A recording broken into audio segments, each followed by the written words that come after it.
Politis sekaligus pengusaha Anar Salahuddin Samsudin (ASS) dilarikan ke Rumah Sakit Bayangkara Makassar usai ditetapkan jadi tersangka sindikat uang palsu UIN Alauddin Makassar.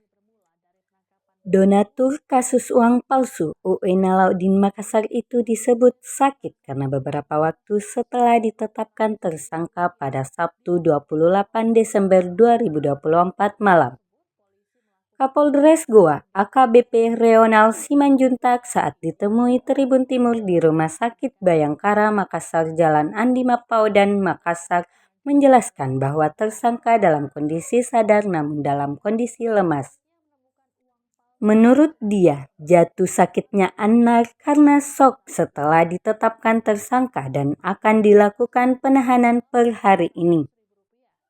Apalagi Anar, kata dia, memiliki riwayat penyakit jantung dan prostat.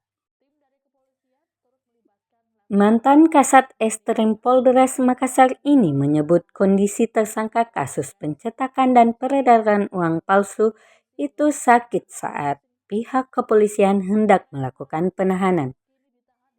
Meski Anar sakit, Reonal memastikan tidak mengganggu proses penyelidikan. Pihaknya juga melakukan pengamanan di rumah sakit untuk memastikan kondisi tersangka. Saat ini, Anar telah dirawat inap di Rumah Sakit Bayangkara Makassar.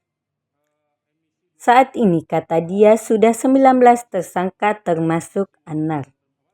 Peran Anar dalam kasus sindikat uang palsu ini akan disampaikan saat rilis Senin mendatang.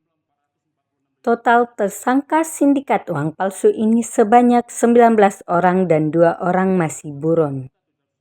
Download Tribun X sekarang, menghadirkan lokal menjadi Indonesia.